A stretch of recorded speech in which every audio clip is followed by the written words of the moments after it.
বাংলাদেশকে এমনভাবে গড়ে তুলব যাতে সারা বিশ্ব বিস্ময় নিয়ে তাকিয়ে থাকে। চট্টগ্রামে কর্ণফুলী টানেলের খনন কাজ উদ্বোধন করে মন্তব্য করেন প্রধানমন্ত্রী শেখ হাসিনা।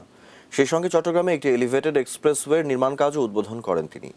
এছাড়া চট্টগ্রাম থেকে কক্সবাজার পর্যন্ত মেরিন ড্রাইভ নির্মাণের পরিকল্পনার কথা জানান প্রধানমন্ত্রী। বিস্তারিত জানাচ্ছেন আরাফাত সিদ্দিকী, ক্যামেরায় ছিলেন মেজবাউদ্দিন।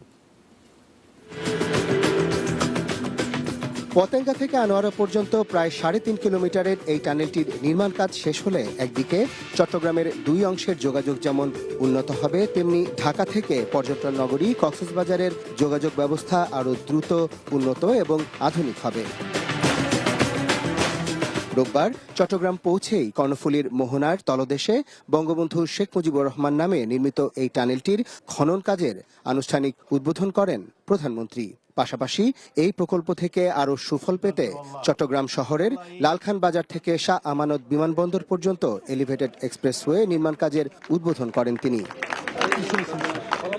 পরে টানেলের কনস্ট্রাকশন ইয়ার্ডের পাশে পতেঙ্গা রিং রোড এলাকায় আয়োজিত সুধী সমাবেশে যোগ দিয়ে শেখ হাসিনা বলেন, আধুনিক এই প্রকল্পের মধ্য দিয়ে বাংলাদেশ উন্নয়নের নতুন ধাপে প্রবেশ করল।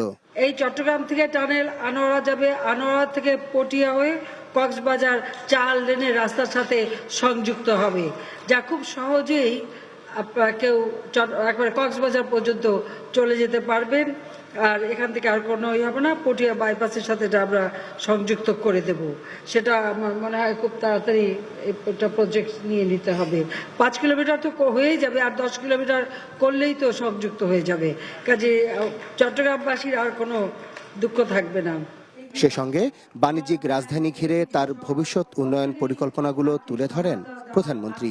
ভবিষ্যতে এটাও চিন্তা আছে আমার যে একেবারে চট্টগ্রাম থেকেই সোজা সমুদ্রের পাড় দিয়ে মেরিন ড্রাইভ করে কক্সবাজার পর্যন্ত সংযুক্ত যাতে করা যায় সে ব্যবস্থা করব। এটা সম্ভব হবে মিরেরসরাই থেকে যদি আমরা কক্সবাজার পর্যন্ত এরকম মেইন ড্রাইভ করতে পারি, সেটা সব থেকে বেশি কাজের হবে। সে ব্যাপারেও আমরা চেষ্টা করব কাজ করে যাতে। শেখ হাসিনা বলেন, শুধু চট্টগ্রাম নয়, সারা দেশেই সুষম উন্নয়ন করছে বর্তমান সরকার। তার পরিকল্পনা বিশ্বের বিস্ময় হবে বাংলাদেশ। ৭৫ পরে যখন বাইরে ছিলাম শুনতে হতো বাংলাদেশ মানে দুর্ভিক্ষের দেশ, বাংলাদেশ মানে ঘূর্ণিঝড়ের দেশ, জলোচ্ছ্বাসের দেশ, প্রাকৃতিক দুর্যোগের দেশ। বাংলাদেশ হলেই একটা নেগেটিভ কথা। জিনিসটা খুব কষ্ট লাগতো যে না, এটা হতে পারে না।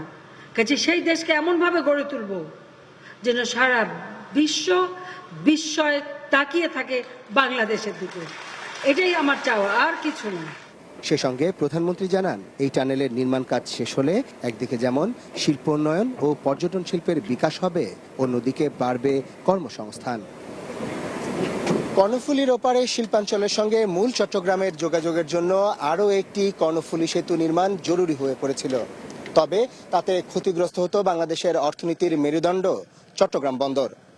এই টানেলের মাধ্যমে চট্টগ্রাম বন্দরকে কোনো রকম ক্ষতিগ্রস্ত না করেই আধুনিক যোগাযোগ ব্যবস্থা গড়ে তোলা হচ্ছে। Arafat Siddiqui, ATN news, Patenga, Chittagong.